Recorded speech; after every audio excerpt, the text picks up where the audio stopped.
kila wakifikisha umri wa miaka 18 walikuwa wanachanganyikiwa, wanakuwa vichaa. Mtoto wa kwanza, mtoto wa pili, mtoto wa tatu wa familia moja. Nikamuuliza baba yangu, kulikoni? Baba yangu akaniambia, njoni kuonyeshe mwanangu, njoni kuonyeshe kitu. Akaniambia, unaona mti huu? Mti huu unaitwa the hanging tree. Ulitumika na serikali ya Kijerumani ya wakoloni wakati huo wanyonga wa Afrika waliopinga utawala wao. Kwa kila aliyepinga aliletwa hapa, ni hukumu yake ya kifo na alinyongwa. Sasa hawa watoto unaona wanakuwa vichaa sasa hivi ni watoto wa mzee mmoja anaitwa Mzee Saronga.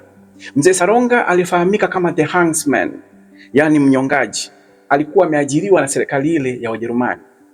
Kwa hiyo alilipwa pesa, na kwa pesa ile yeye hakujali, aliwanyonga wa Afrika wenzake waliokuwa wanapigania haki zao, kwa sababu yeye alishapata zake pesa aliyolipwa, akaona awanyonge wenzake. Ni kweli waliwanyonga watu wengi sana, wengi. Mti huu umekunywa damu za watu wengi sana. Mzee Saronga hakujua kwa ujira wake mdogo aliolipwa anakiharibu kizazi chake, kwamba damu za Waafrika wenzake alizozimwaga waliokuwa wanapigania haki na uhuru wa Waafrika katika utawala ule dhalimu wa wakoloni zitamtembelea, na kweli zinatembelea kizazi chake. Ndio hawa watoto unaona wanakuwa vichaa. Watoto wa Mzee Saronga leo hii wanakuwa vichaa. Nikakumbuka ule wimbo wa UB40 unaosema the sins of the fathers are visiting from old. Dhambi za baba zinawatembelea watoto. Tena Kumbukumbu la Torati sura ya 5 mstari wa 9 inasema, na wapatilizia wana uovu wa baba zao hata kizazi cha 3 na cha 4 cha wanachuki zao.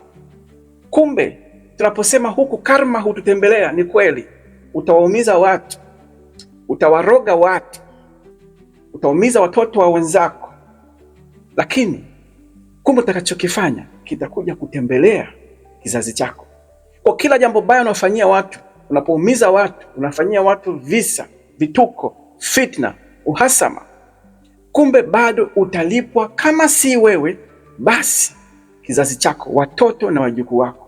Kama unapenda watoto wako, unapenda kizazi chako, uwe makini sana kile ambacho unawafanyia wengine. Ukiishi kwa kuwapiga watoto wa wenzako makwenzi, watoto wako nao watapigwa makwenzi.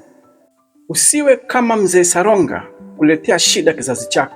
What you give is what you'll get back.